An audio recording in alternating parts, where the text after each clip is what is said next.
Hello and welcome to Video Games to the Max episode 484 on a Saturday. As this was not the intention originally, but I had to keep delaying the episode. But hey, we got a lot to talk about. GDC 2026 has ended. We got the official first news on Project Helix, the next Xbox. It is happening.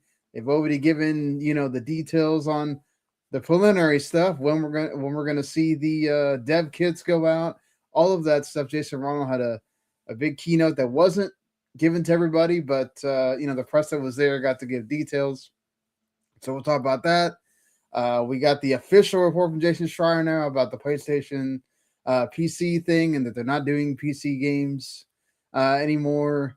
We have a lot of news from the Newzoo report now about PC gaming and how much that has exploded, and the new gaming genre, which is no longer the battle royale. It's now fully the survival sandbox genre, as in one of the games that we're going to talk about here today. As I've been playing Pokemon Pokopia, so we'll get plenty of thoughts on that. Mark finished Resident Evil Requiem, so he'll give some final thoughts there. And I've been playing a lot of indie games that I'm reviewing, so I'll get into all those as well, and some other stuff that is on the docket as well. So get ready for all of that stuff and more right after this.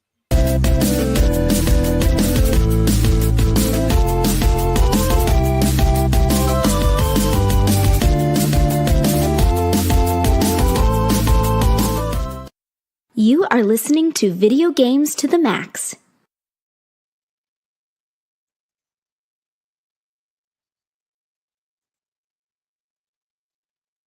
You're muted, I believe. That's not good. Oh, I'm glad it was just now and not the whole time. I don't know how that happened, but you unmuted me and didn't unmute yourself. Oh, I don't normally it does it by itself when the whole intro comes on. I don't know what happened there, but maybe because I flipped to like another tab right when it was unmuting or something. But anyway, let's quickly get the housekeeping out of the way here so we can get to this full show that we have planned. If you are watching us for the first time, we appreciate you. We do the show normally on Mondays live around somewhere between 6 and 9 Eastern, but that's why it's great to be subscribed. Like, follow, ring that bell, and you'll know exactly when we go live on Mondays, and you can go and hit us up and watch whenever you want. Of course, you can always just watch on demand as well whenever you'd like. And watch what you want, whether it's us here on the video game side or you want to watch the other stuff. Our anime show, Otaku Cafe, they do a great job reviewing Anime Weekly. Basically, it's doing all the seasonal anime that comes out, most of the big heavy hitters, and some of the ones that they like personally. So make sure if you really like anime like that and watch all the new stuff, be sure to check them out. And also we got our entertainment guys, movie review guys, Relative Broadcasting. They just reviewed the Disney Pixar Hoppers movie last week, and they just also did the review of the Night of the Seven Kingdoms, the Game of Thrones show. So interested in either one of those, you definitely can go check that out. Hello to anybody watching here, appreciate you. And without further ado, we got a lot of games to talk about, so we might as well get started as we normally do each episode with the games we've been playing. Mark, since you finished Resident Evil Requiem now, you've joined Randy in you've beaten the game. Yep. Any different thoughts or more thoughts on the game now that you're completely done with it? Yeah. I don't like the formula at all. You don't like the formula at all? Okay. Why not? It's a foundational problem. Like, I think Randy said he was more interested in what I thought of the second half. Right, yeah. It's basically that's what everybody says is the second half. The first half is much better than the second half. That is wrong. Oh wow. Okay. The second half has problems because like it's just a bombed out city basically. But at least it's like fun because you have an overabundance of ammo and shotgun and rifle shit, so that's always fun. The problem with the first half is it is a series of collect 3 items to move on. You do that 4 times in Grace's campaign, where you had to collect, like, to get out of the hospital, you have to collect 3 prisms to open the goddamn door. To get 3 prisms, you need to find 3 ID bracelets. Later on, you have to find 3. It's not find per se, but you have to find. You have to find 3, or open 3, or turn on 3 power switches in this like facility. And then later on, I think there might be one more with her. I'm not quite sure. But then there's one with Leon as well. Like when he's in Raccoon City, you got to find like 3 pieces of a detonator for this bomb, and it's like, why can't? It's a bomb. You can shoot it. It's not like bomb won't work without detonator. Right. But yeah, so like that drags down Grace's quest considerably. Hunting down all this crap. And I'm now doing like a second run because it has like the challenge mode of like, oh, you can unlock infinite ammo, or you can unlock crap. You got to play the game multiple times. So now I'm doing like a speed run, no healing, and no using like the blood replicator thing. So it's, I mean, it makes it a little more challenging even on casual because you don't have a ton of ammo with Grace. But then you really can't heal that much. You do regenerate some health, but not enough.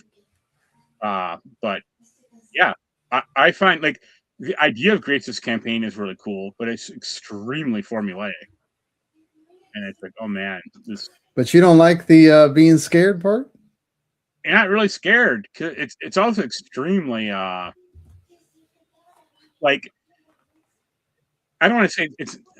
To the credit, it's not like magical per se. Like enemies or the girl or whatever don't just appear out of nowhere. Like you can kind of bait them around, but you kind of, especially on the second playthrough, you're just gonna keep running away from them because you can't really shoot them that much because you don't have enough ammo. So it's like it's tense, but that's about it. All right, fair enough. So it's not that you're gonna be frightened out of your mind or whatever. It's no. Okay. Don't get me wrong, it's still a good game, and I will really like it once I unlock infinite ammo. I can just headshot everyone to death. Yeah. So yeah, like I like it. I don't think it's as good as Village though. And wow, that says a lot. I didn't play I didn't play 7 at all. Yeah. I can't comment on that, but it's up there as far as like quality, but it's not my favorite one. It'd still be probably Village 4 or 2, Okay. Or Code Veronica, but people don't count that one. I mean, it counts. They're remaking it reportedly, so right. And yeah, like it is really cool to go back to like the RPD, the police department, but it's like 7 rooms and that's about it, Oh, okay. Because it's all bombed out. Most of it's just gone. I mean, okay, I'm sorry for the people that if you're watching or listening and you technically they have shown that in the trailers. That yeah, like that's not a spoiler. Going there. It's not like he's not giving you details on what's actually there. We knew they were going there. It's more about like, okay, you're still experiencing that, or right. And yeah, Leon's combat's pretty good because he has like this really good counter with the hatchet, and then you can kind of upgrade it later once you get another melee weapon. So that's really effective. But yeah, that's pretty much all I've been playing. Yeah, I'm trying. I'm trying to also get the speed record in that game. You got to beat under 4 hours. So. That's really? That's the to get like the achievement or something. It's an achievement, and you get a bunch of completion or challenge points that you can use to like unlock the infinite ammo stuff. So. Okay. Fair and enough. there's one really insane. They call it a. It's not a quest, but it's like an objective or like a hidden thing. You got to replay the game twice to like unlock this doll, and it's like if speedrunners didn't figure this out, or if like data miners didn't figure it out, really, like you'd have no clue because the game doesn't tell you at all how to do this thing. It's like, oh, you got to flush this one toilet 8 times in a row. It's like what? Or you got to let.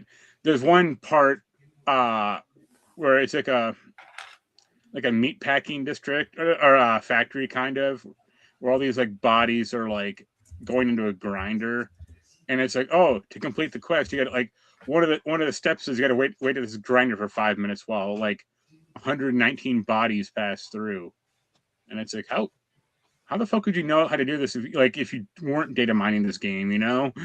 Right. But yeah, that's kind of my thoughts on it. I'll be curious when you eventually play it. Yeah, I will get to it at some point. I think.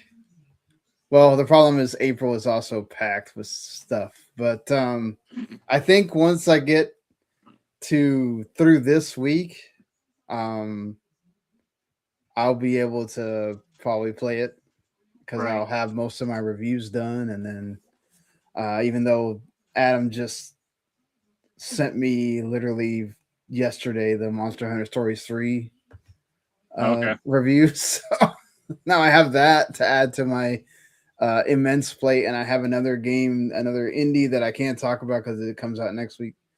Until next week, so not even Monday till the following week. So I think once I get past that, I don't think that there's anything.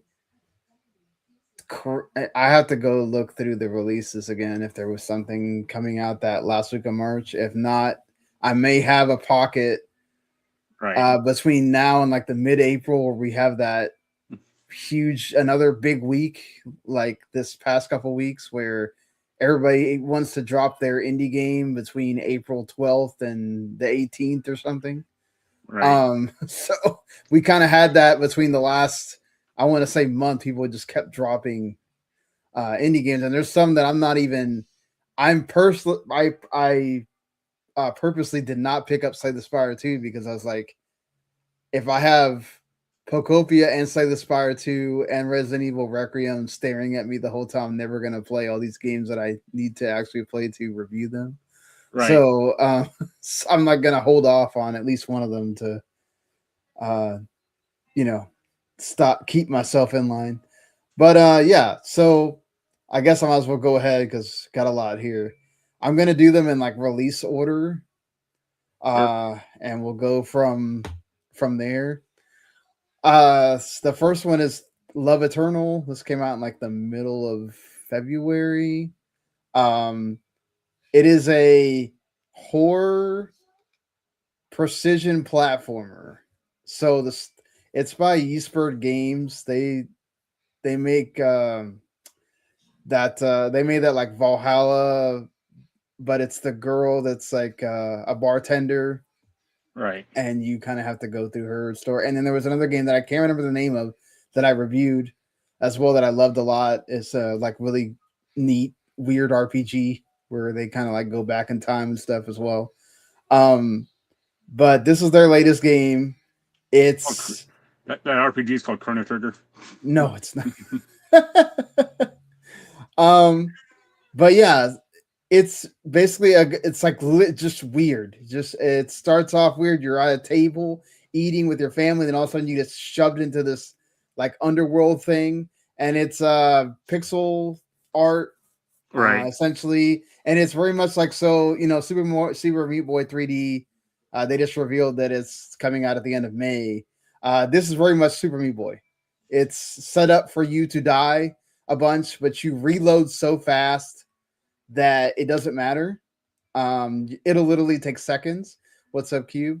And so I didn't really think about like how many times I died or whatever. It's just literally you're gonna keep dying until you figure out, oh, I've got to jump from here and then go in a circle. And a lot of times you're gonna find like switches or whatever that you have to do to mess around with the rest of the map, so that you can jump from one side to the other side and then go through. And it almost kind of has like a Metroidvania aspect to it too, as well, because you're going to go backwards as well sometimes. So I liked it a lot. At first I thought, oh my God, this is not my kind of game, I'm going to hate it. And then I was like, oh, this is like Super Meat Boy. Okay, I actually like this a lot. And it's actually really short. You could technically, if you kind of figure out where you're going, you could beat it in like 3 hours. Right. That's like Requiem. Yeah. So it's really cool. This is like their animated trailer, whatever. But like I said, the game is actually pixel art. Kind of looks like, yeah, a lot like Super Meat Boy, I would say, as well on that front. And you play as the girl, and you have the intermittent times where it kind of goes back to the story for a little bit, and then you go back to the actual platforming stuff, which so hopefully that's one of the ones I plan on reviewing. If not this weekend, is for sure this week, so I can get this off my off my whole palette of stuff. The next one is Demon Tides, which I've made kind of like as versions too, but I haven't like actually talked about it. It's really, really good. It's, if I said Big Hops was a 9, which Randy, didn't think that much of it. He gave it a 7 on his personal scale. This is definitely a 9. This is much more of your traditional like 3D platformer. Of course, this obviously is a sequel to Demon Turf from Fabraz. He's also the one working on the Bubsy 4D game, but this is his like pride and joy. This is his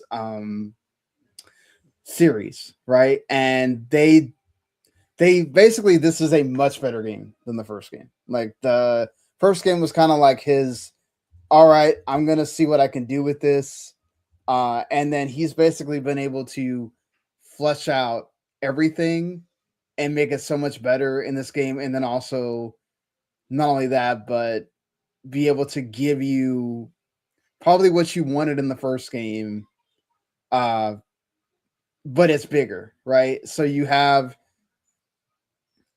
can go around different worlds, and you can go and platform through.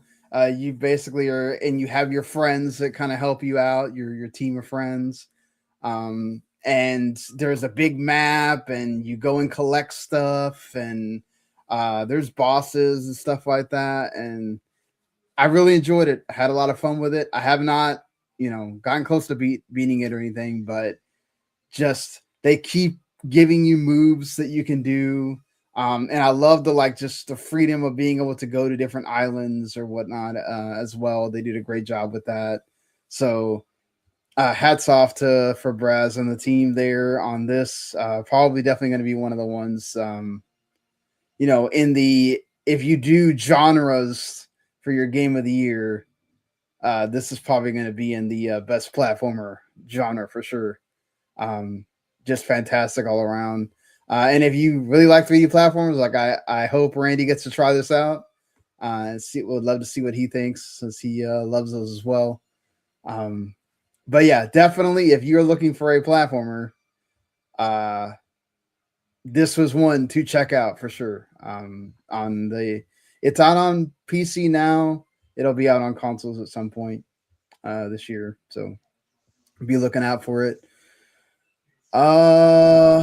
After that, I think Homura Hime is technically next, because that came out in the first week of March. This is a anime action third person action game. You are an exorcist, which is named Homura Hime, and they say her name constantly because you have this other character that is essentially like your guide through the game or whatever. And you know, you could probably say it's supposed to be like sort of that annoying character, you Right. know, that's there to kind of like be, oh hey, I'm telling you what to do, but not, and showing you the way. And but it's really fun. It's action packed. It's there's some platforming in it that's kind of not the greatest part, but that's really not why you're playing the game. There's lots of attacks and almost like bullet hellish at times because you can use the gun part, or not the gun, but like a blaster sort of thing that she has. And yeah, it's really well animated. It kind of reminds me of like, doesn't have any of the like sexual stuff or whatever, but it like kind of runs off the really fast like Senran Kagura kind of thing. What's the point then? Yeah, no, but I appreciate that. Like this could literally, I don't know if they were planning that at all, but this literally could be an anime if they wanted to be. So yeah, it's really enjoyable game.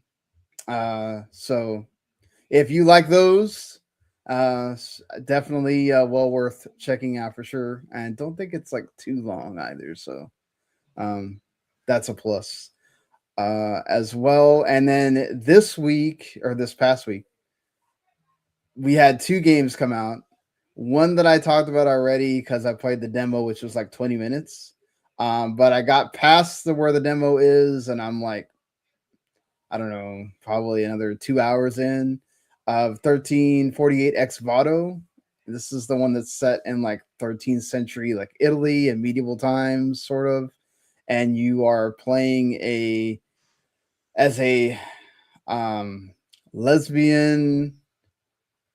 I don't remember her name, but you're trying to save your girlfriend Bianca, who's like the last person that you know that is still alive because both of your parents are dead. And it starts out with the whole town that you live in is burning, and you're trying to I guess you don't really save anybody. You're just trying to, like, I guess, get through it and take out the vagabonds that have done this to your town that you live in. And you're part of like the, you know, knight army or whatnot of the town. It's basically built around this battle system that has a light attack and a heavy attack. And I'm not okay. Like, this is probably, I hate saying that because I love everything else about the game, but it's probably the worst game that I reviewed out of this entire thing. It's buggy. There's a lot of times where I got stuck and I had to like constantly move the controller around till I finally was able to get the character out of the way, because there's a lot of platforming, not platforming, but there's a lot of you're moving around because it's open zone. And it doesn't tell you where you're going. You kind of have to take hints by the fact that, oh, she started talking, so I'm kind of going the right way. And especially in the town area, a lot of it can look the same. And then when you get out to the next area, which is very, very open, just this bunch of rocks and mountains everywhere, and then there's like water, and it feels like you should be going one way, but you don't. And then like the only way you figure out you're going the wrong way is because it's blocked off. But then you already walked all the way over there, and it's a lot of doesn't respect your time kind of thing. And I understand that it's an indie game. I'm giving it a lot of grace for that.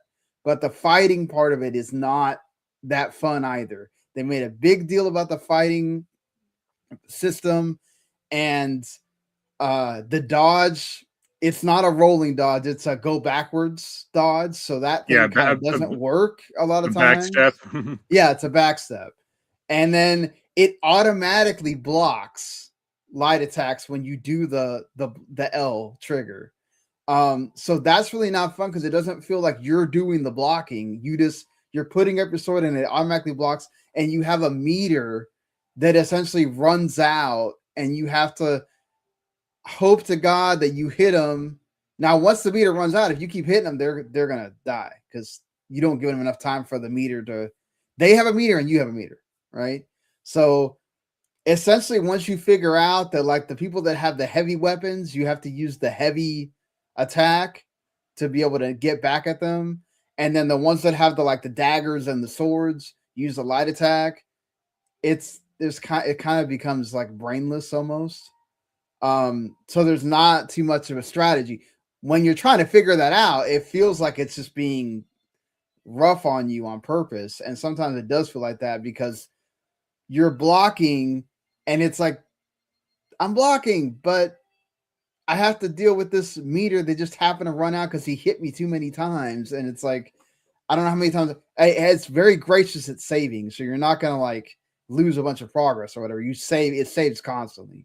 So that's not the problem. It's just more of like, oh man, I'm having to fight these like 4 enemies again and again and again. And then, oh, finally I got it. And then it's like, oh my God, why this wasn't that hard at all. It's just really kind of annoying. So it's like, again, love the setting. It's not that long of a game. It's like 5 hours. Actually don't mind the story, even though it kind of jumps around a lot. So you don't really get what it's trying to kind of say. You know, I love the fact that they really kind of tried for this. Why can't I think of the name right now? Plague Tale kind of vibe with it. You know, also has like those graphics kind of look like it as well.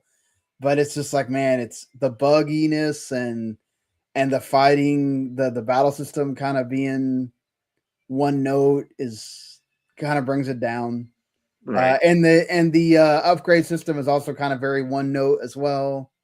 You know, there's only like a couple of things that you're really upgrading aside from your health and all that. So, sounds like that Romeo's a Dead Man game. Yeah, I mean, look, I wanted to like it a lot more than I think I wound up liking it, and it sucks because like it drew me in. It's one of those games I didn't do a lot of research. Normally, I do a lot of research before I decide I want to review the game because obviously you don't want to be reviewing something that you're going to wind up hating or whatever.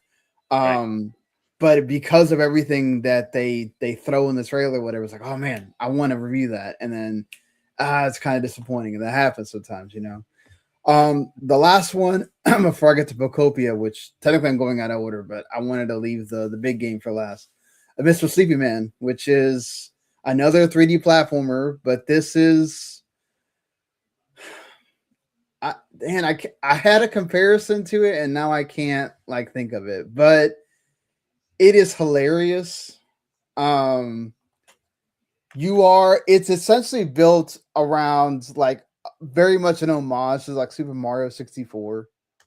The beginning is literally you are playing a knockoff Nintendo 64, and then it pulls you into the world, and then you're literally just there. There's a guy that talks to you because you've been asleep, and it's ridiculous. Like it's so silly. I mean, it sounds like Comic Jumper. Like it's and literally the game is just you're doing platforming stuff, but it's like all over the place because you're kind of doing these like tasks with these people, and you'll go into a place and you'll have moments where you are doing like, okay, I'm going through but it's not like I'm going through a course, right? Like Demon Tide is much more traditional that way. Like it feels like you're going through this part and whatever. And this Superman feels like it's a kind of very all over the place. Like it's there to kind of be more about making you laugh, having gags everywhere. You have these random people that would just hit you for no reason. And then you have to like, you'll find these pillows all over the place. And then that's your weapon is the pillow. So then you can go and hit them back with the pillows and knock them. And you don't kill anyone in the game. You just knock them out, basically. But it's very it's fun. Like I just enjoy the fact that you just do random stuff. There's not really a direction that much either. You're kind of just going, exploring around the world and like, oh, okay, this has like a sort of a segment to it. So I need to get through all of this to get whatever I need to get. There's these like little star looking things that you need to obtain as well. So that's kind of part of the mission too. Still, this is also not that long of a game either. If you kind of figure out the actual route, it's like you could literally do it in like 4 or 5 hours from what I've seen. But I just appreciate that he went all over the place with this and really kind of led into that. The theme song that you might have heard on one of that plays in the pause menus. Every time you pause the game, it plays the Mr. Sleepy Man theme, and it's ridiculous. So you get reminded of that every time. Yeah, so I just appreciate that it just goes into the bit. It took me a while to figure out that it doesn't really have a set like, oh, here's level 1, here's level 2. Like you kind of have to make your own route with it. But again, I think it's all part of the like it really wants to be humorous and just kind of like, hey, we're wacky and all that. And this one actually kind of works. There's some games that do it and it just doesn't work at all. This game kind of it does work out in the end. The last game is Pokemon Pokopia, which has already sold 2.2 million copies in 4 days. I can't imagine how many it's sold now. We're like, what, a week 2.5 since it launched, week and a half. And I could definitely tell. I mean, I had to wait a whole 24 hours for my $70 digital eShop card to show up. I wonder if that has to do with like maybe they ran out of them and people so people buying them to be able to buy the game digitally, perhaps if they didn't buy just straight off the store. It's sold out in a lot of places physically. It's still sold out in a lot of places physically because Nintendo apparently did not think this game was going to do these kind of crazy numbers. And yeah, it's Dragon Quest Builders, but with Pokemon. And a little bit of Animal Crossing because it does want you to like decorate your house and that kind of stuff. Right. There's a little bit of Minecraft as well because you're essentially rebuilding the whole island, and then you can like actually. Before we started recording, I had just got Hitmonchan, and he does Rock Smash, and that allows you to essentially punch through walls and other stuff. So that I found my first other area, and it's another huge area. Like it's how big this. It's like wow. I thought this was like okay, the one area you're kind of building other stuff. Like no, there's just way more other biomes, in there. And I found like I forgot what it's called. The Pokemon that's like a bee with like 3 beehives or whatnot. The one Pokemon that I found that was not from Red and Blue. Beezor. Yeah, but you start out with Charmander, Squirtle, and Bulbasaur, and then it kind of expands from there depending on what area you decide to like water and put grass in and that kind of stuff. And you have a Tangela that is the one that helps you. Ironically, I think that's supposed to be the like evolved form of Tangela. I can't remember the name right now, but look, I'm not a survival craft person. I'm furthest from that.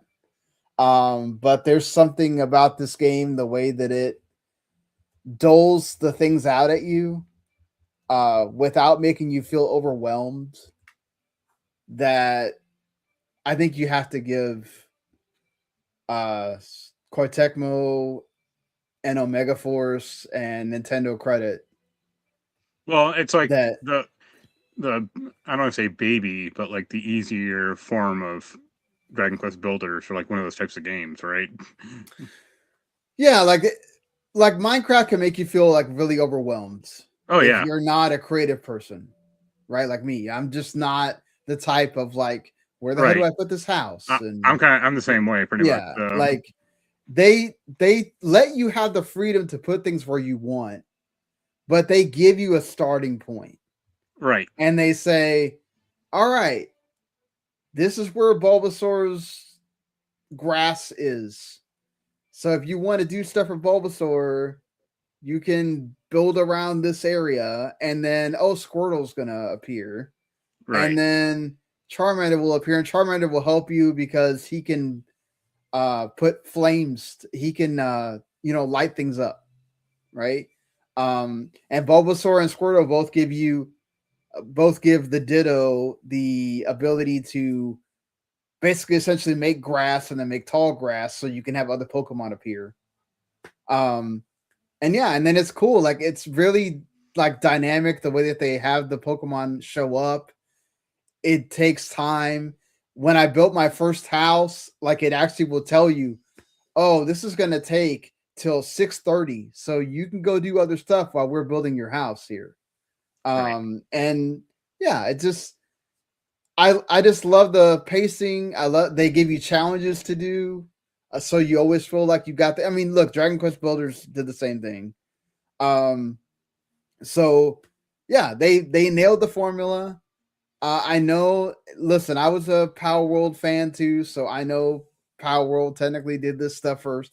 But I always said if Pokemon were able to grab that formula or grab the Dragon Quest Builders Minecraft formula and make a Pokemon game out of it, it would sell hotcakes because this is the genre right now. This is what people like playing, aside from the other kind of like playing with your friends games. So yeah, Nintendo did a great job of kind of biting on that. And now they have a huge hit on their hands, and it's going to be interesting. Will they give this more support than they have Animal Crossing? Right? Will they stick with this for the long haul, even though they were not planning on doing that? Or is this going to be one of those things where they just go, oh, well, okay, there's plenty of game here. Hopefully, hope you got your fun, and that's it. I hope that they see the success and go, okay, we've got to add more Pokemon here. We've got to add more islands or whatever. You can play with your friends also. It kind of sucks. I wish you could have 2 islands on one game so that, my daughter could have an island and I could have mine. And I don't have to feel like, there's an easy solution to that problem. Buy another copy.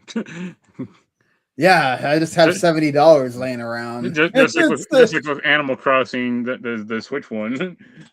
I just wish that they kind of plan for that you might have more than one person in your family that's going to want to play this game. But I get it, like you said. But that also requires me to have another Switch too, which that's another $500. So no, definitely not doing that. But yeah, look, I'm really enjoying this game. I think I'm gonna have to keep myself from playing it, so I can review, play more of the games I need to actually review.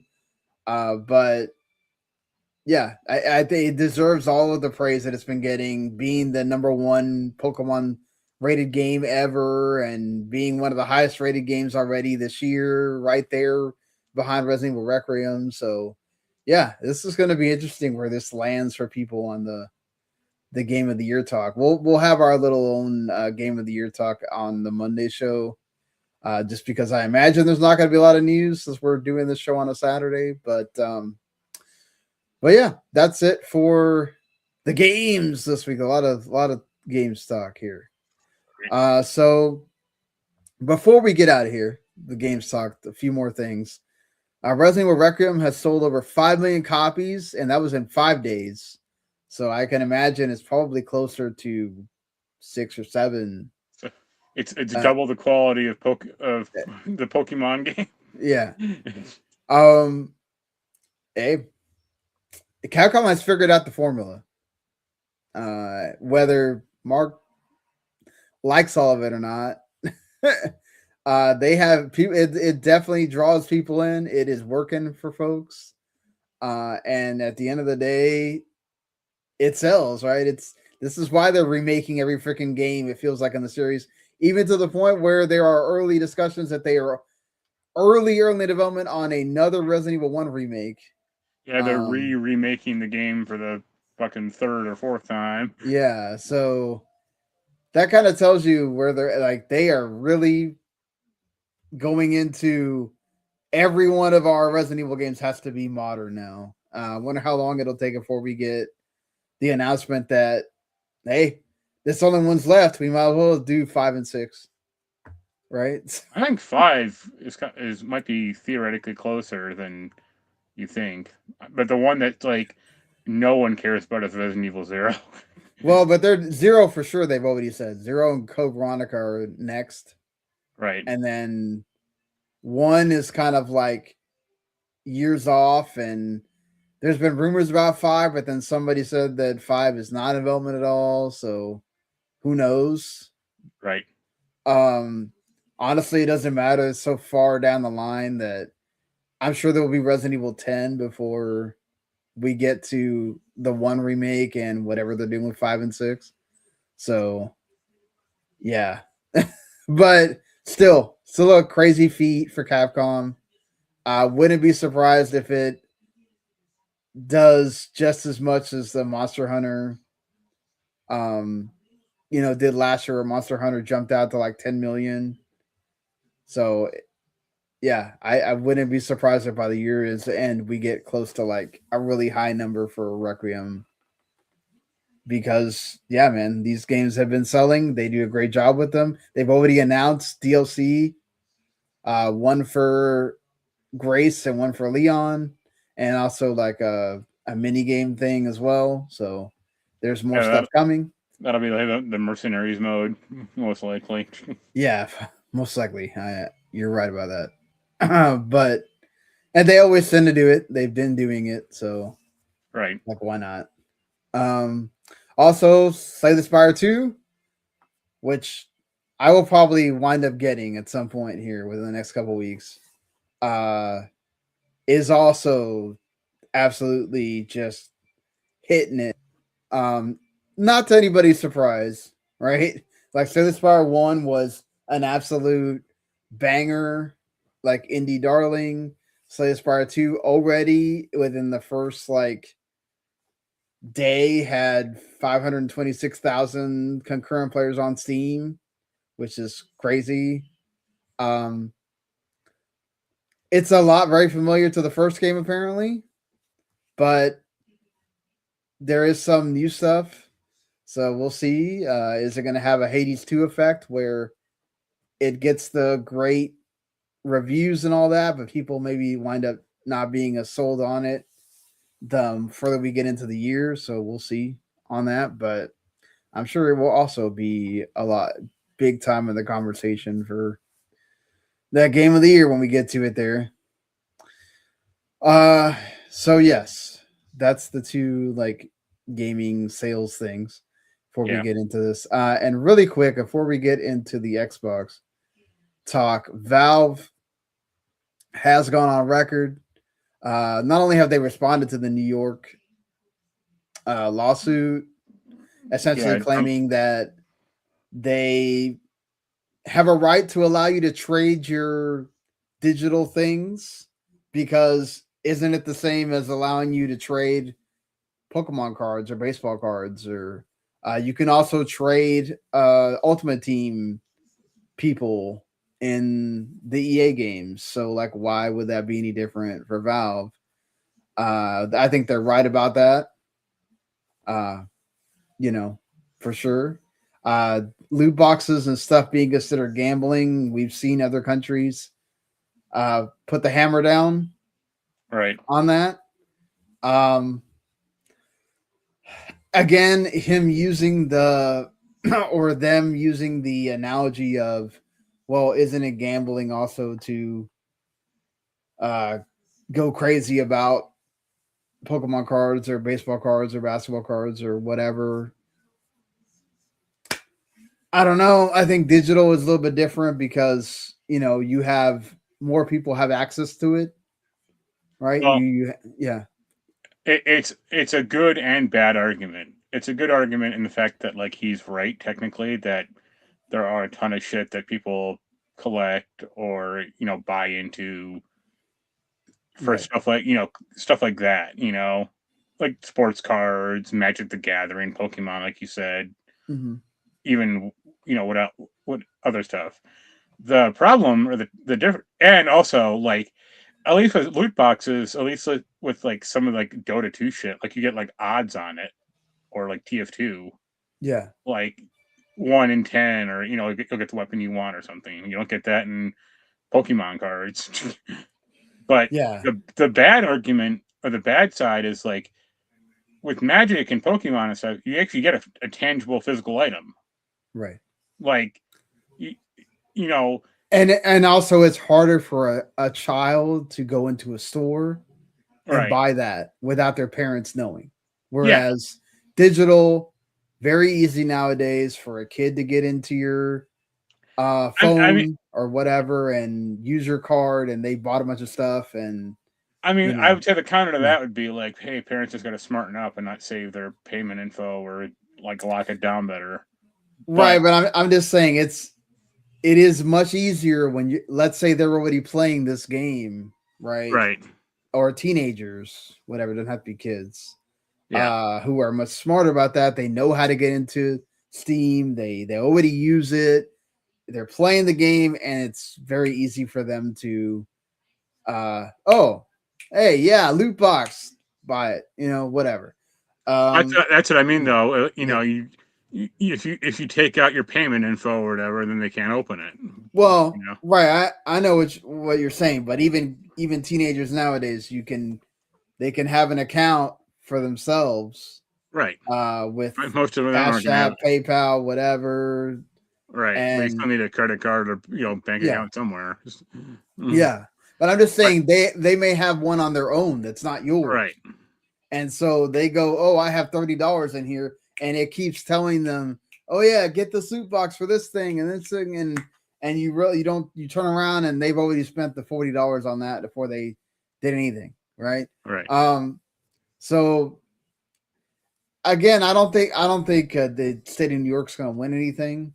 I think at some point Valve is going to be able to prove that they're right. Right. But I think it's very similar to the Monopoly case that they have, and also PlayStation now has, which I think PlayStation actually, to me, is in bigger trouble than Valve is, because you don't have to buy the games on Steam to be able to. I understand the argument that was brought up about there's like 20,000 games that are released on Steam, and only like even less than 50% of them make enough money to get over the whatever Valve charges, right? That's kind of part of the game, right? Like, Steam's been around so long, they are the de facto store, right? It's not really, they're not allowing you to buy it off something else, right? Whereas PlayStation is not allowing you to buy the game anywhere else digitally except for their store. And that is where I have a problem with that. Like, I should be able to go onto GameStop.com and buy a digital code for the game directly from there. I should be able to go on whatever it's called, Loaded now.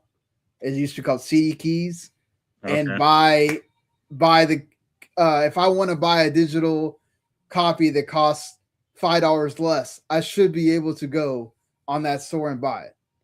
You want to tell me that I can't buy the microtransaction from somewhere else? Cool, whatever.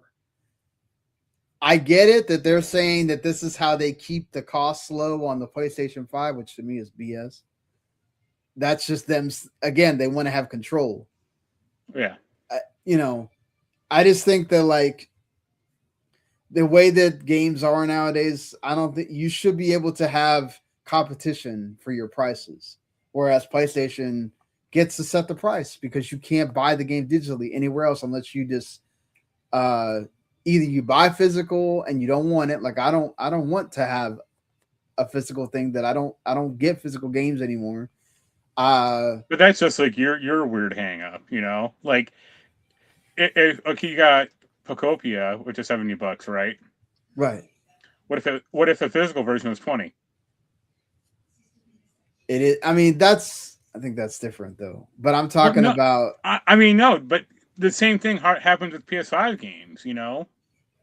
And, right, but you should be able to go on a store that decided that they wanted to put the game on sale for 40 instead of 60, and I should be able to buy it there without having to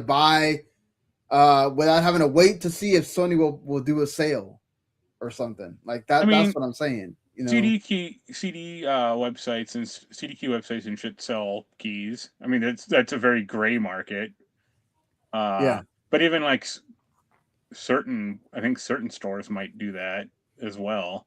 But I mean, like at least PC, you have Epic, you have GOG, you have what used to be Humble Bundle, now it's like Valor or whatever. You have all Green Man Gaming, you have all these other places that will have a different price on a game, right? PlayStation, not PlayStation first party games, but games that are not theirs should be able to do the same, just like you can with an Xbox code, technically. Well, I mean, but you keep bringing up Sony, but Nintendo does the same thing. Like Nintendo is different, I feel like, because Nintendo's is nobody makes. They make carts. They don't make, they make those carts. They make the and Nintendo games, obviously, they set the price, right? Whatever. But the thing is with Nintendo is very few games are exclusive to the Switch 2 and are never going to go somewhere else. Third party, right? That's what I'm talking about. I'm not talking about Sony can set the price for their first party stuff, whatever they want, right? That's their game. I'm talking about if you only own a PS5 and you buy digital, you're screwed to whatever Sony wants to set the price. I think that's messed up. To me, it's like the Apple thing. Like if Capcom wants to sell their game for 40% off, you can do that.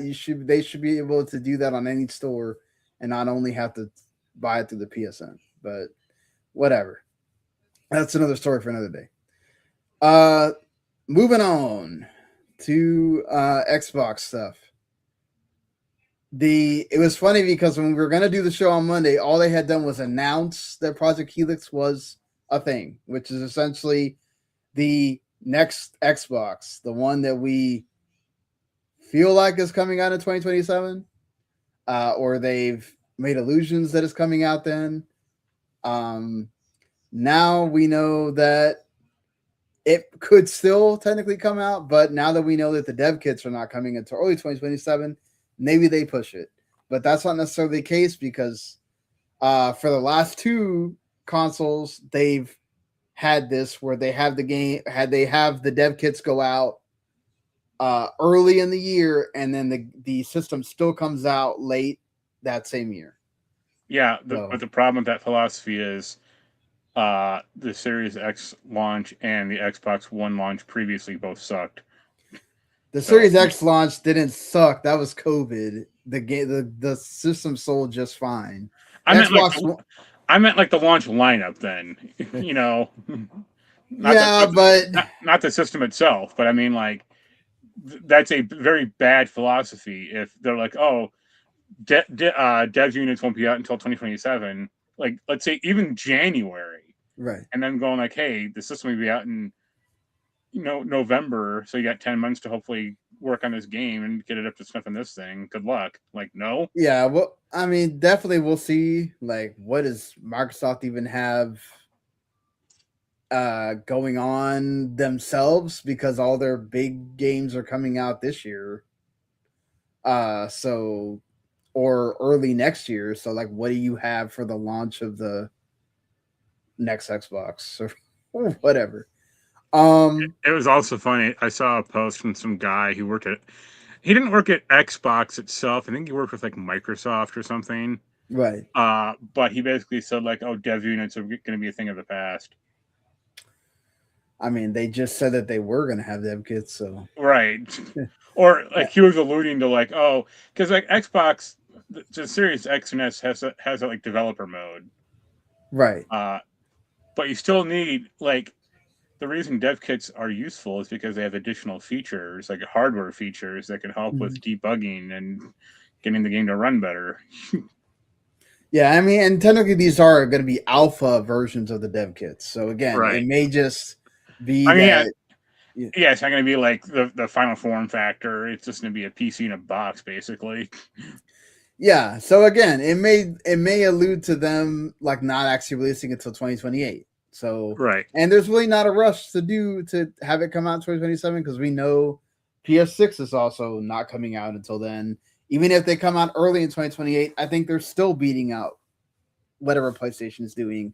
I do think that they need to try to get out before PlayStation 6 does, because then you run into the problem of, oh, well, they're both next gen. I already have the PS5. Yeah. I'm definitely not, I completely agree with that, but also I think Xbox or Microsoft is really going to try to cram Copilot and AI nonsense into this thing. And well, I mean, they already are. Yeah, They already announced that Copilot's coming this year, so and that's what's going to kill it, not whether or not it comes out before or after the PS6. I mean, if you have a way to disable it, I don't think it's a big deal. If it winds up being like that PlayStation Help thing, where it's like I can just totally ignore it, then I don't care. Right? That you can stick that in there all you want, as long as I don't have to interface with it. Much like on my laptop, I just shut it off and I never use it ever. Then cool. If you make me use it and make me not want to use the system, then we have a problem, which I just don't think that they will. But this thing should also be called the Project Helix box. Just lean into the stupid naming convention. I mean, Xbox Helix doesn't sound like a bad name, honestly. Way better than Xbox Series X and S and Y and all that. It doesn't sound like a stock market or a stock trader test. Yeah. So okay, here's what's actually going to be in it. Xbox VP of Next Gen, Jason Ronald, not only talked about the dev kits or whatnot. They had like a slide that kind of had some info on here. A lot of this is mumbo jumbo that you're really not gonna do much with until we see it firsthand. But it's a custom AMD system on a chip, co-design for next gen DirectX, next gen ray tracing, GPU DirectWork graphic execution. It has the AMD FSR next version of that, neural rendering, next generation machine learning upscaling, all the AI stuff, deep texture compression, and it also promises to play not only Xbox games but PC games as well. And it is going to be they're not really talking about this the way that they, when Phil Spencer and Sarah Bond were talking about it, where they were very much talking about it like this is a PC. I don't know if they were trying to just hide that because they've made it such a big deal about this is a console, this is an Xbox. They removed all of this is an Xbox promotion marketing stuff on purpose because they are making it a point that this is a console, an Xbox first. It is going to go into it. I don't think it's not going to go into the same thing that the Series X does. It's very much going to be probably a version of that Xbox mode or full screen experience. But it is going to try to keep you in the Xbox part of it, and then you can go out and go into full Windows if you want. But they're not there's no talk about other storefronts so far. Like when Phil and Sarah Bond were talking about it, all they talked about was like, oh, you can play your Steam games on here. You can play your Epic games on here. They're not talking about that at all. They are acting like this is an Xbox that also has Windows. They work together. You build for one, you're building for both. So there's not that much like, oh my God, I got to build for Xbox or I got to build for PC and then I got to build a whole another Xbox thing. This is essentially, they're making it essentially blend so that when you build for whichever one you want to work on, you're already building for the other one. And that's a cool if that actually works like that, where it cuts their dev time by a lot and it makes it easier for people to make an Xbox version of the game, or you could just play the PC one. They did say consoles, so don't know if that means PS5 Switch or if that means, oh, you can play it on Series X and S or whatever. I have a feeling that we're going to get to the point where they are going to do timed exclusivity for games. Maybe not the ones that have already been announced, obviously, because they're already announced. They're already in the pipeline, whatever. But when we get to that console, I do think we may get into more of like, oh, we're going to do time exclusivity. We're going to have 6 months, a year where this is only on PC and this Xbox.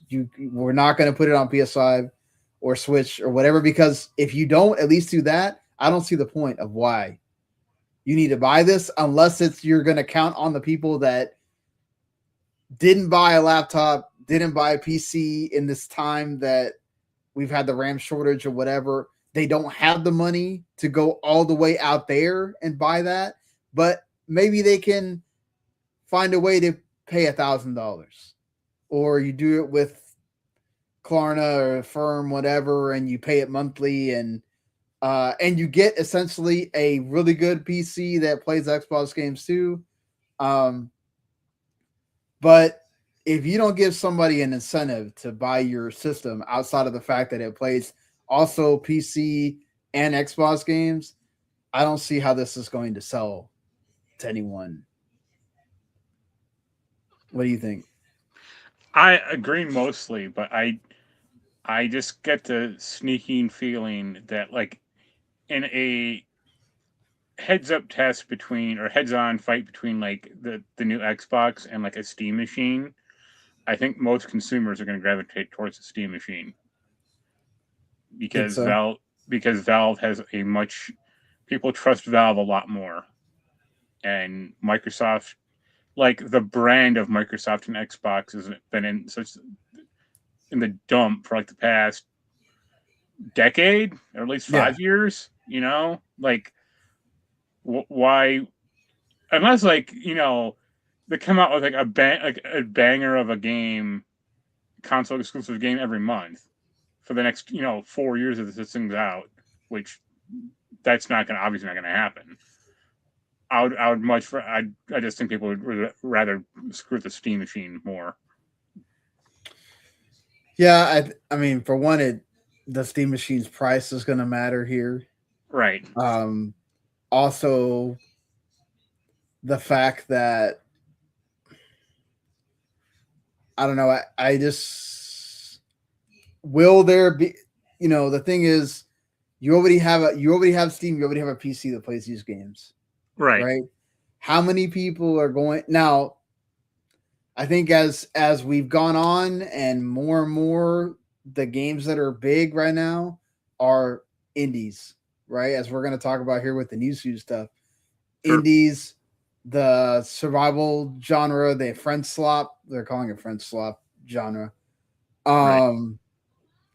That stuff is mainly PC, right? It takes a while to come on consoles if it does at all. Yeah.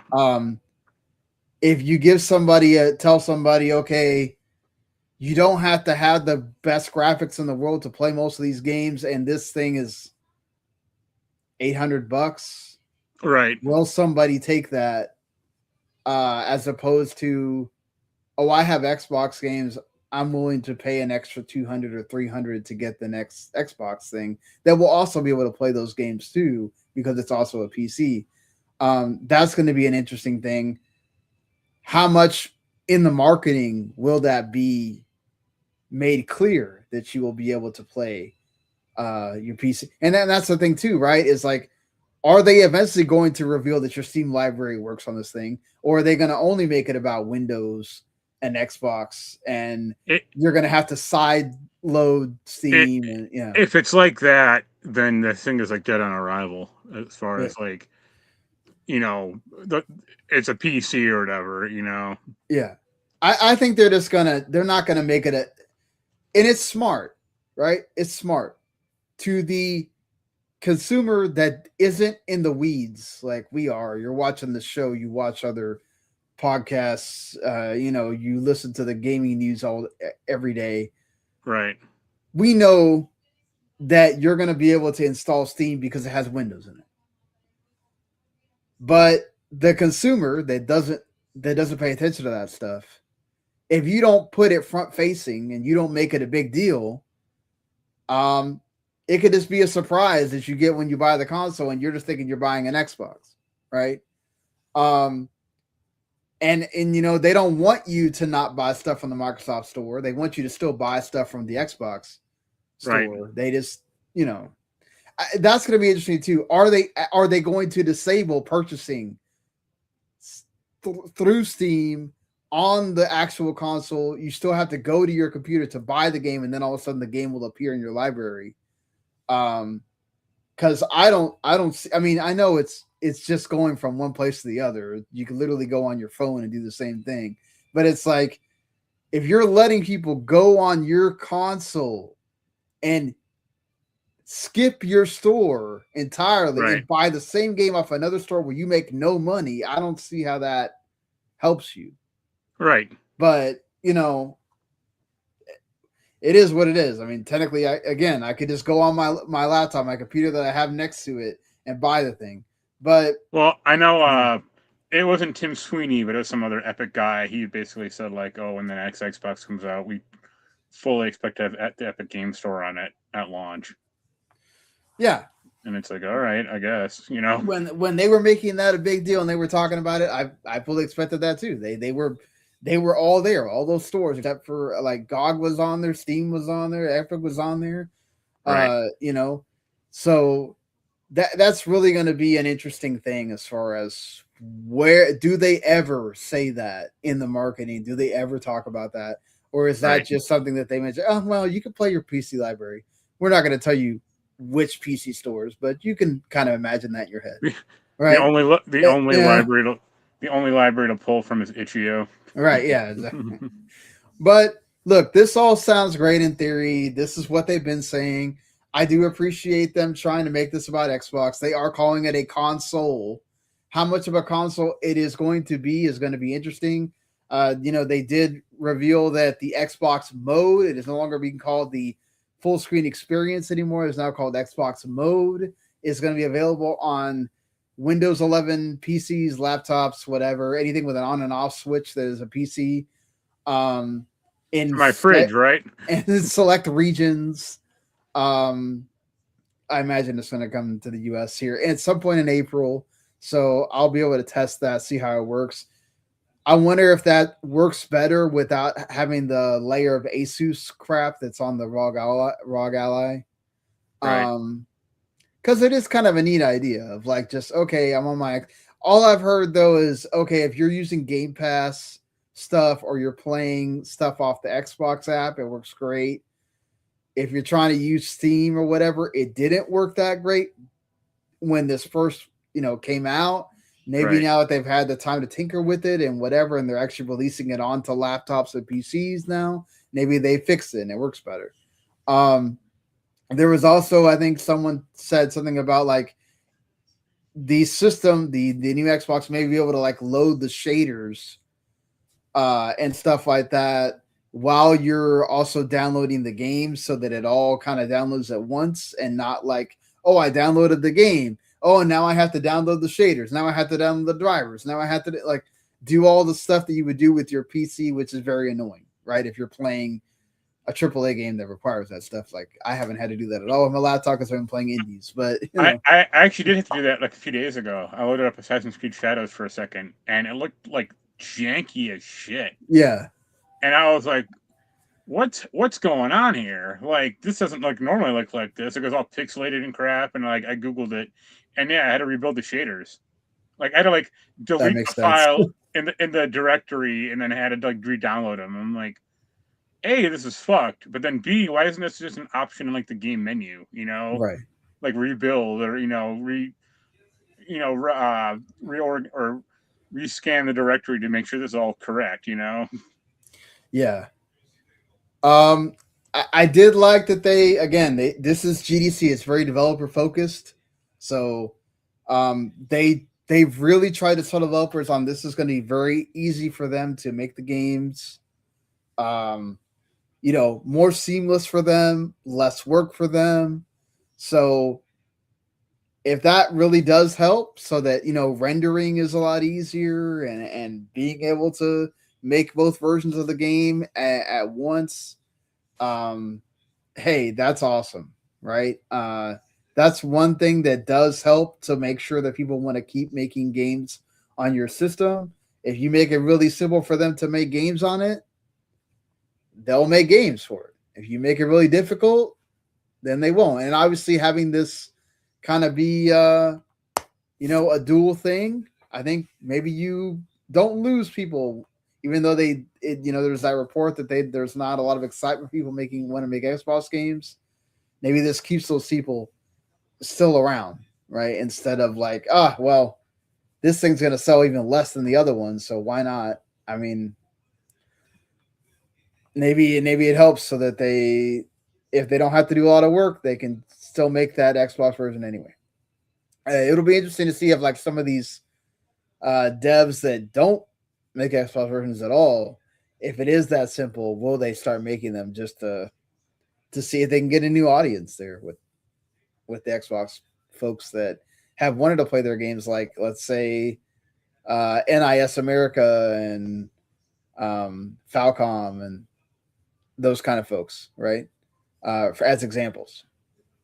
So that have now fully gotten into the PC realm, but still not adopted Xbox because they are primarily Japanese Right. devs, and they cater to that audience that they're not even they're not even concerned with the Xbox crew there. But one last thing here before we move on to talk about a little bit about PlayStation. Satya and Nadella was in that meeting where Asha Sharma was president, where they had a meeting with the rest of the dev team. In a report that was shared by Windows Central, of course, Jez Corden, he said he mentioned that he is long on Xbox. That it's gaming is the largest entertainment category.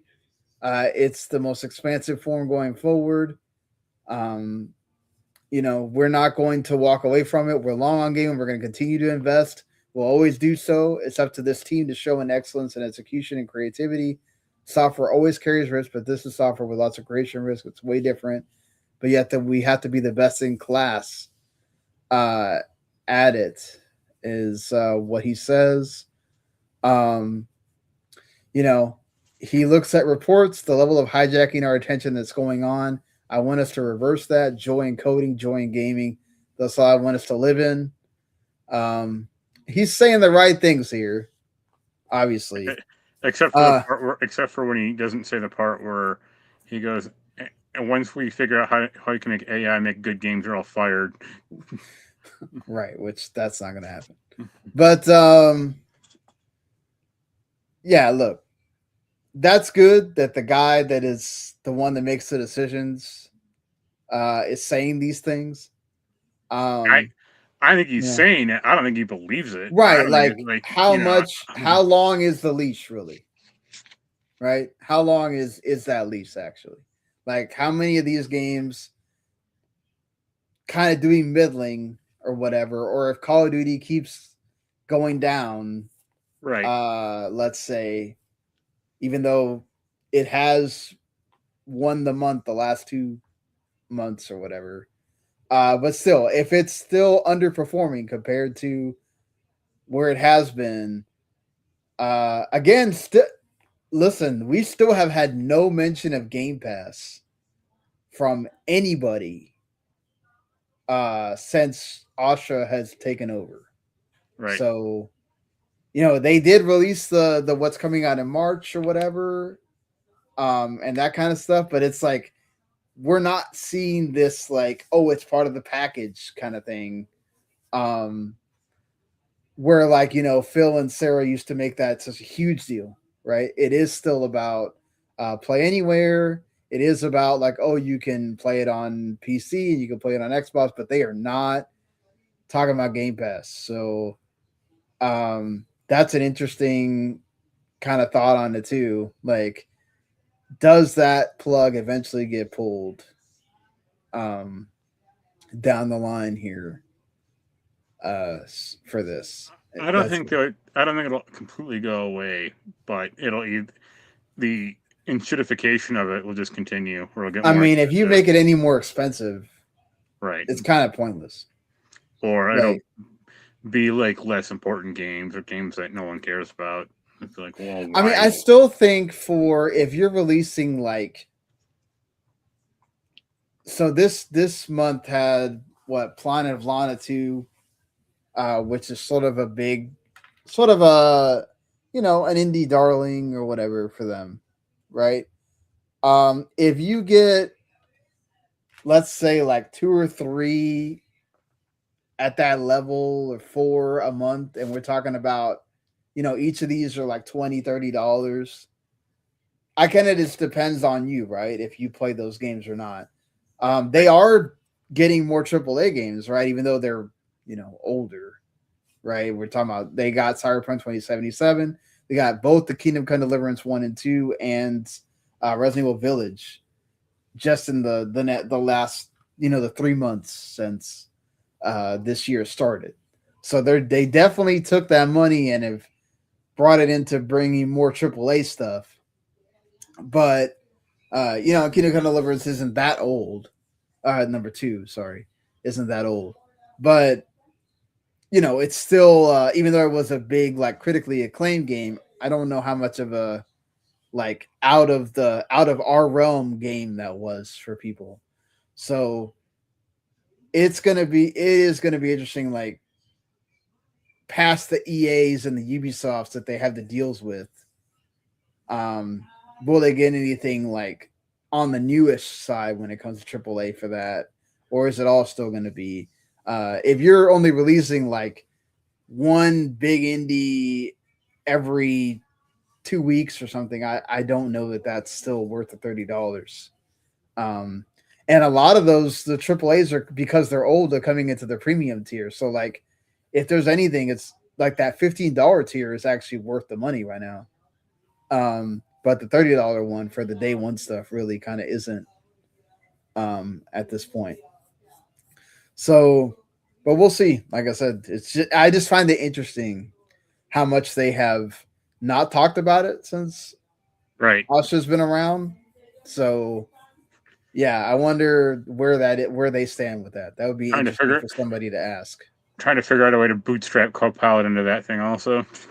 I'm sure that's already, like, that's coming. That's already been announced that's coming at some point this year as sort of like a game help kind of thing. But we'll see how intrusive it actually is or not. If you could just turn it off, which would be nice. That would be the most ideal one, is to just be able to turn it off. I want it to be the opposite, where it'd be awesome if it, like, when I'm playing Resident Evil Requiem, I'd be like, you do the speed demon trophy. Let me know when you're done. I'll get back to this. Please don't. Right? Like, let it do it for you. Right. I mean, that was that talk about with the PlayStation AI thing, was that would eventually be able to, like, just play the game for you, or right, whatever. And then it never happened. Yeah. No, I mean, that's a patent that actually hasn't been implemented or whatever. But we'll see if it ever does. But that's what I mean. Yeah. Yeah. But speaking of that, Jason Schreier did put out the official report that he mentioned he was going to do when we talked about the what he said on the Triple Kick podcast, where he essentially says a lot of the same stuff. I don't think we need to really go over it again. That it's going to be multiplayer titles only, like Marathon and Robotocon.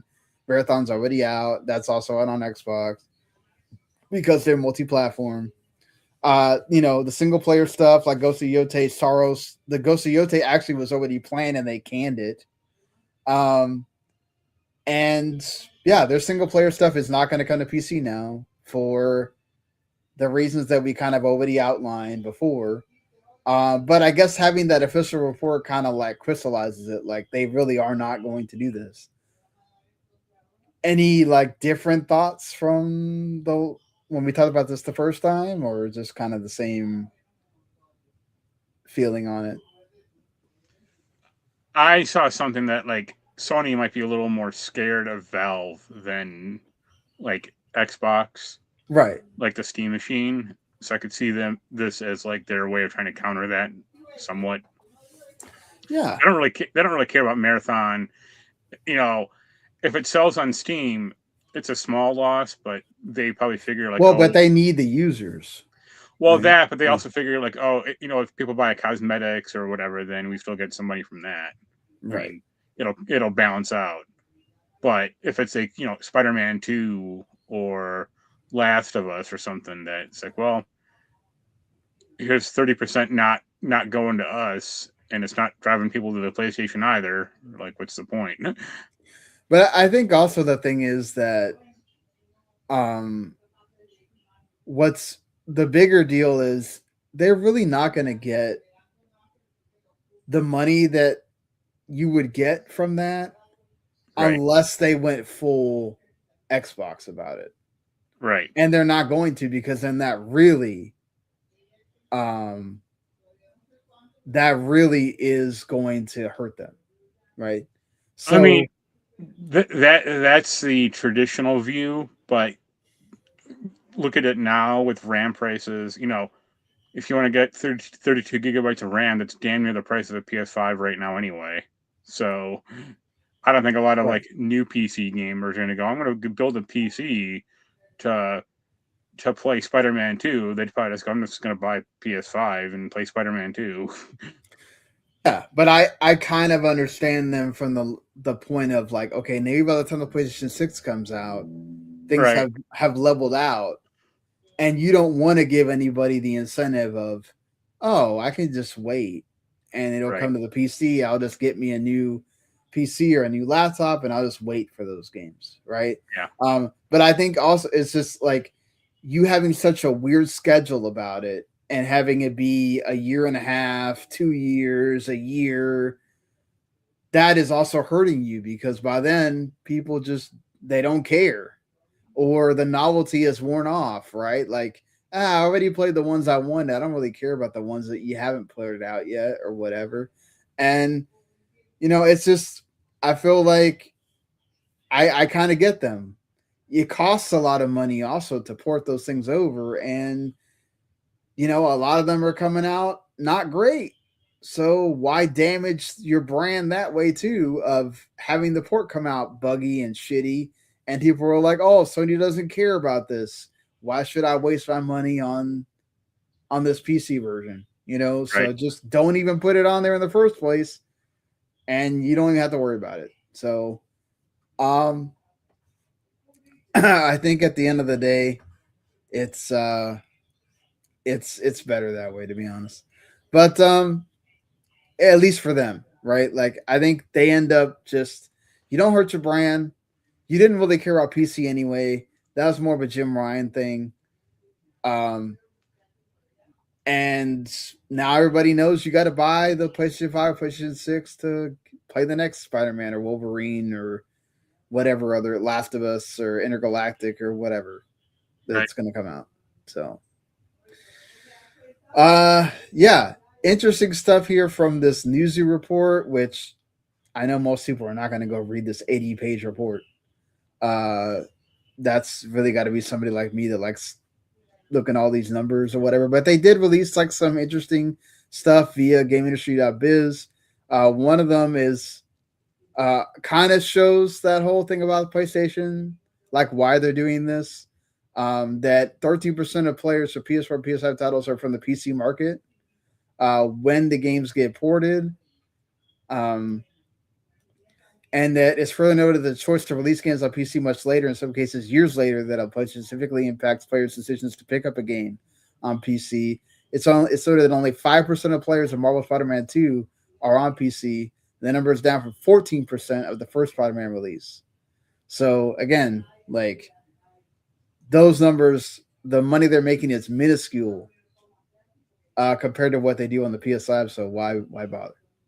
Yeah. The bigger interesting stuff that they released is twofold. One, on how much impact PC gaming is making on the market now as compared to years past.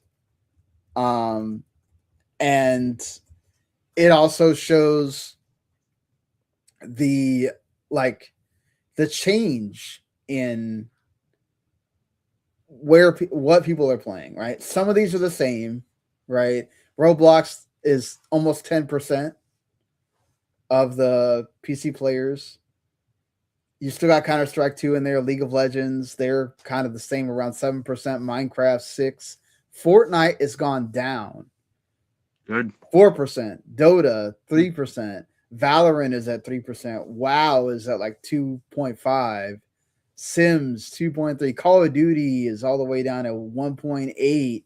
You got Tarkov that just debuted out of early access, is up there at 11. Marvel Rivals shot up a lot at 13.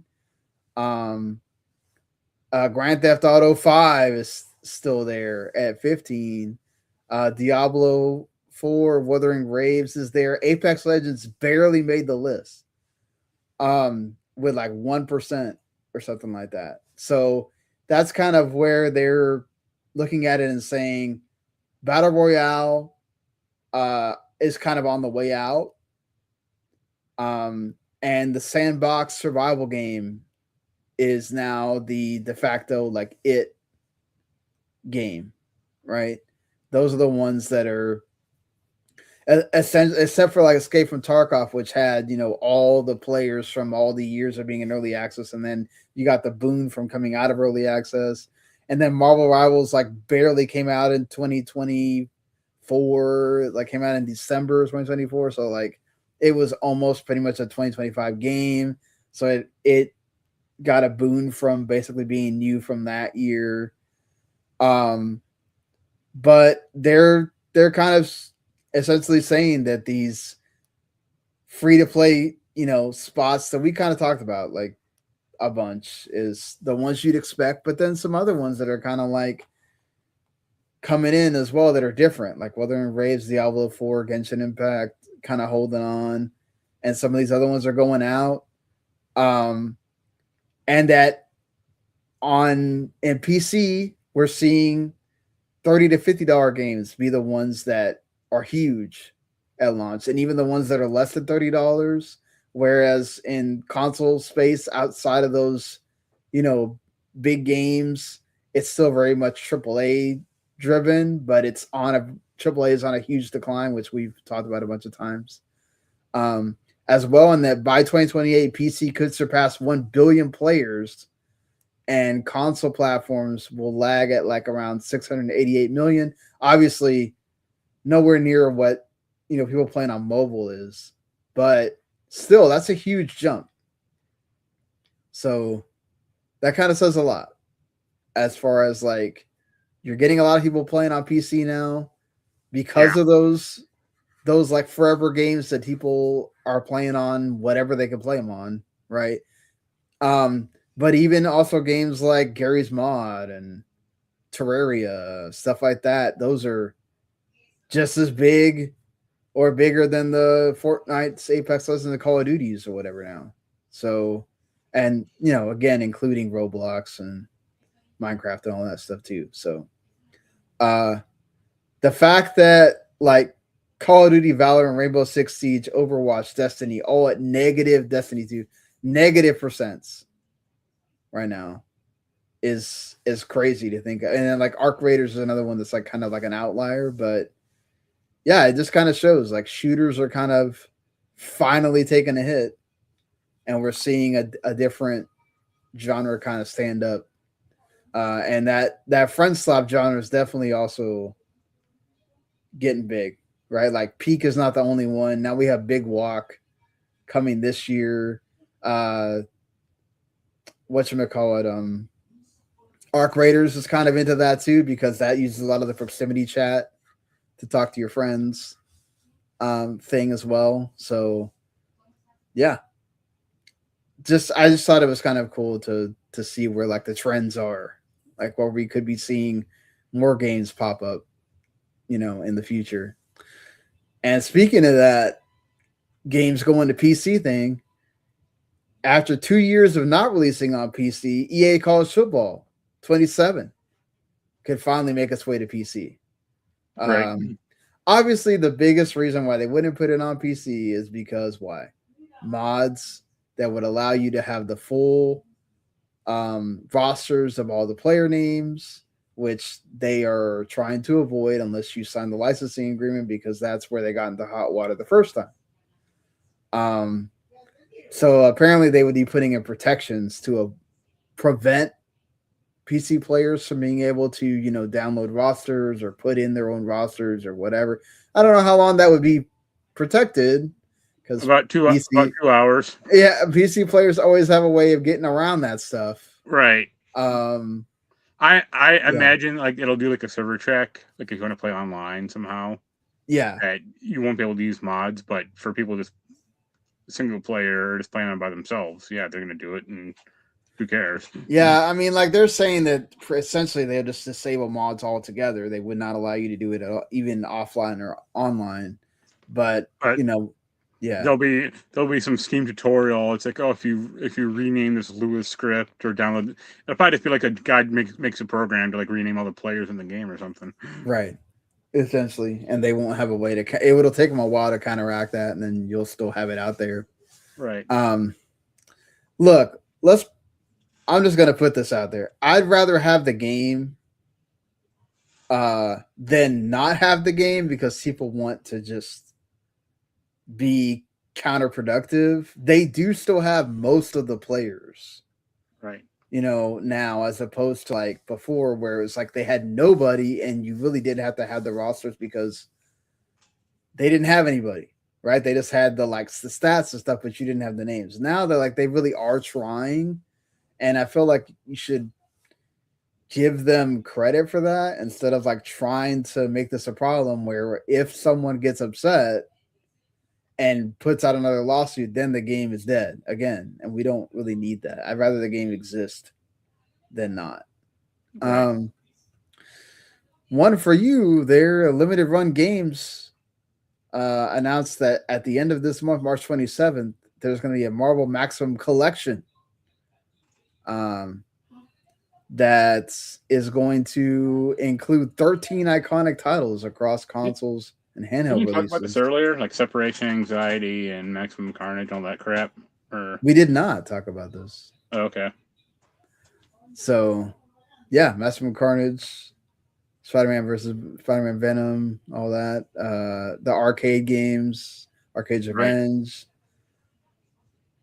Right. Are you like interested in this at all, or? I mean, I'll probably get it down the road, but just digitally. Like the X-Men arcade game is cool, but I already, I actually have it on 360 still. If I wanted to play that, yeah. But like Spider-Man and X-Men suck. Separation Anxiety and Maximum Carnage are like okay, but just kind of bog standard, brawlers. And the rest of that stuff I kind of don't care about. Yeah. It's still cool that these things get made. Let's see, like, yeah. I would be happier, honestly, if they did like an arcade pack, like the Saturday morning arcade pack, where it was like Simpsons arcade, X-Men, and Teenage Mutant Ninja Turtles, just in like a $20. That would be awesome. Yeah, because those are like the 3 arcade games people give a shit about. Right? Above 35-year-olds, I should say. Yeah, for sure.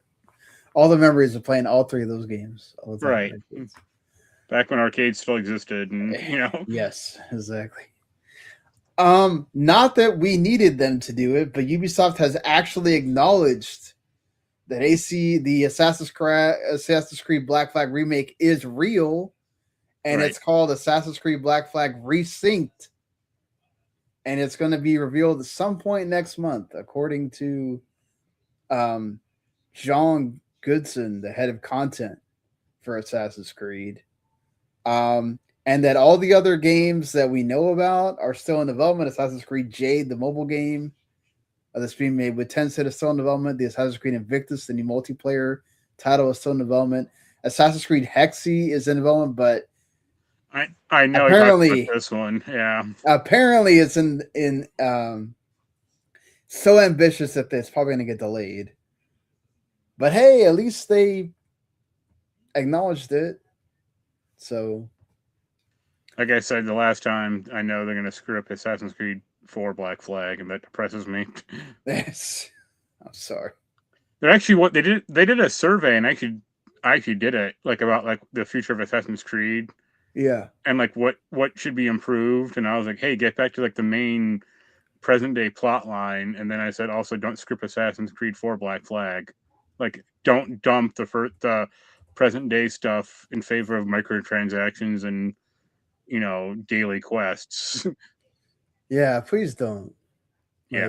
Let's keep the game where it is. If you want to do a graphical pass or restore cut content, I'm kind of all for that, because I think there was some content that was kind of cut from that game initially, but them going oh, you got to defeat 2 ships to get platinum currency so you can buy a new sail color or something. It's oh god, no. I already have enough crap as it is. All right. Nintendo is suing the U.S. government over tariffs. Yep. Yes. So, if for some reason you live in, which I don't blame you for not watching the news, it's all terrible. Honestly, the Supreme Court struck down Trump's tariffs that he had imposed initially, saying that he doesn't have the power to do that. So instead, he decided to up the tariffs, the global tariffs, to 15% instead of 10% on everybody that he had put tariffs on before. And Nintendo is saying that, we have standing to sue because you're costing us money and all these duties that we have to pay in tariffs. Right. And, they want basically their money back for all these, what they've had to pay. So it's Nintendo, man. If there's a company that could actually win, I don't put it past them. It also doesn't help that the current DOJ and government lawyers are basically a clown show at this point. So I know, but I mean, Nintendo is savvy with that stuff. Right. I could see them getting a settlement for their money. I mean, let's hope, because they don't want to increase the price on the Switch too. Yeah, definitely not. I mean, look, if they can win, that opens the door for other people to sue. And if you get enough people suing, they're probably going to back down all this stuff. So, yeah. Go Nintendo for trying to go against the government. The only time you're happy that Nintendo sues, I guess. Last thing here before we get into the, how we usually end the show. NetEase, very sad here. NetEase continues to be a crappy company when it comes to all these international studios that they made a big deal about funding, and then all of a sudden in the last couple of years have decided that they no longer want to fund. Right. It's also really crappy because this is affecting the Nagoshi studio, the folks doing that. Nagoshi was one of the original creators of Yakuza Like a Dragon, the Yakuza series, now known as the Like a Dragon series. And he, made that game that got shown off at the Game Awards, Gang of Dragon, which looked really cool. And according to Bloomberg's Takashi Mochizuki, that NetEase will cut off funding as of May, and that the game still requires about $44 million to be made, and NetEase just said, "Yep, we don't want to pay that." So, what do you think somebody else picks it up, or you think this is it? The game's just not going to come out. Sega should pick it up. That'd be so hilarious if they did. Yeah. Yo, Microsoft, man. I know you have that deal with Sega. I wonder how they would feel about that. If you wanna, kind of. I mean, realistically, there's only about two or three companies that would want to fund it. I think they should, but I doubt it'll happen necessarily, or we'll see what happens. Yeah, I do wonder if Sega would get upset. He'll have to turn to GoFundMe like Shenmue 3. Yeah. And it'll turn out just as well as that thing. I mean, $44 million a lot though. Like, right? Yeah, I'm kidding about that. Like, yeah. I mean, if they said maybe like 10 million, I could see it. But right. That's a lot. Maybe Sony. I mean, Sony or Microsoft are kind of the only two that can actually see it. Take-Two could be the other one, right? If they wanted to, but I don't. I doubt it. I don't see it unless they're gonna this is our exclusive franchise and we're gonna keep making this afterwards or whatever. But to do a one-off, I don't know that you want to. Or whatever Saudi money, Yeah, maybe EA could. Yeah. Do it if the Saudis whatever they end up taking it over, right? This just sucks. It sucks to see because, like I said, Gang of Dragon looks really cool. Hate that this is the way that if the game doesn't release, this is the way it happens because the NetEase decided to just stop funding them, which absolutely sucks.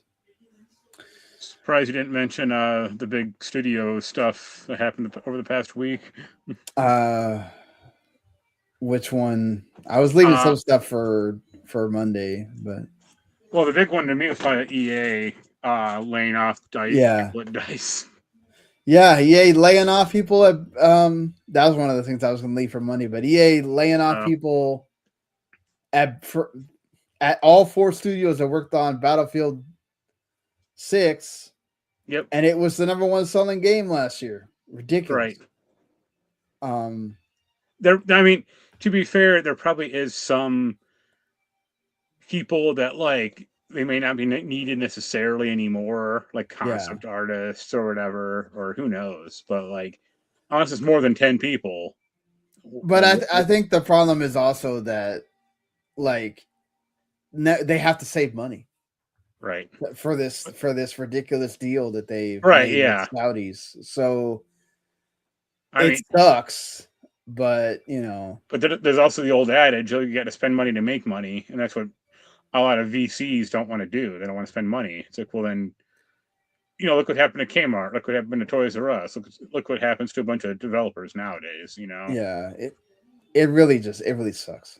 Yeah, I hate you're not safe. It doesn't matter what kind of game you make, how much money it makes.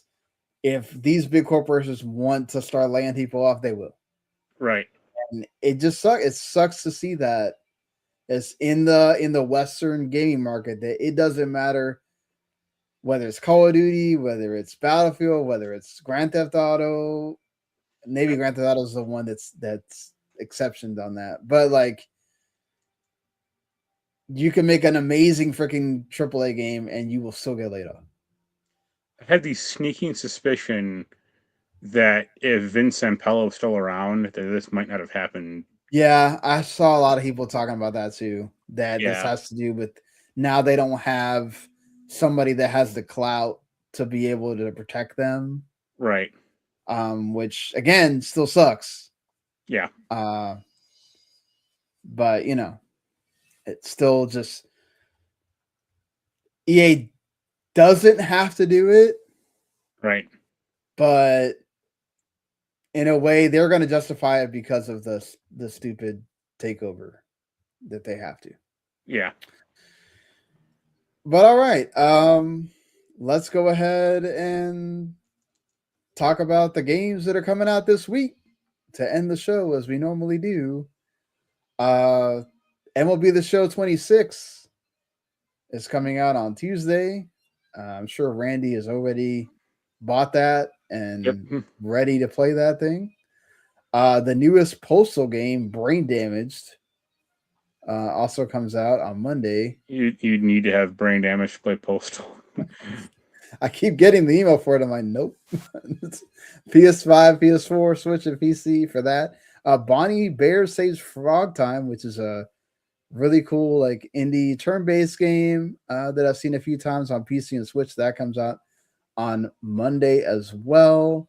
Fallen Tier, The Ascension is a Metroid like anime kind of Metroidvania that comes out on the 17th.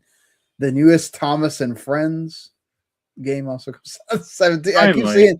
I keep seeing people talk about this, and I'm like, I don't know why, but whatever. Everwind comes out to early access on PC on the 17th. Overthrown comes out on the 18th.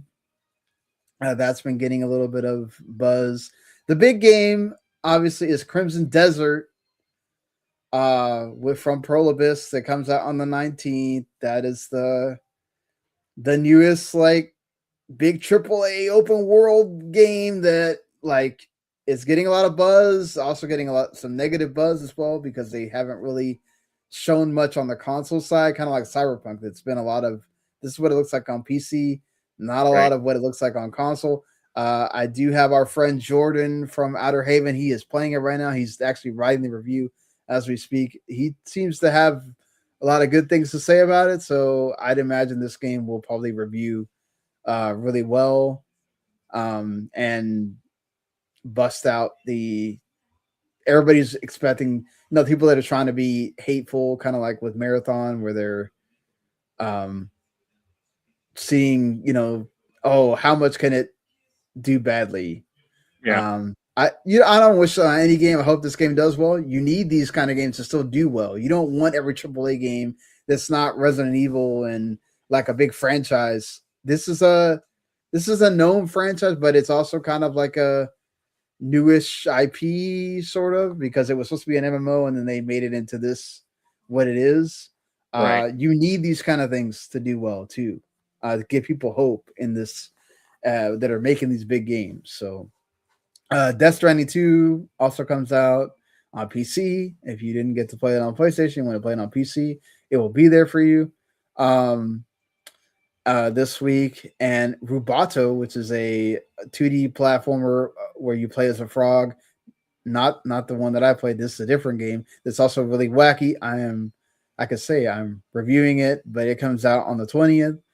And yeah, so some cool stuff, some big stuff and cool stuff coming out this week. So get ready that wallet if you're want to play Crimson Desert, waiting on that. Yeah. But all right. Until then, folks, we will see you on Monday. We're going to talk about the Future Games Showcase, the Kind of Funny Mix Showcase, games that were kind of shown off at GDC. We'll talk about what's our kind of game of the year going into April, and we'll see if there's some news from that between now and Monday night. So until then, everybody, see you later. Later.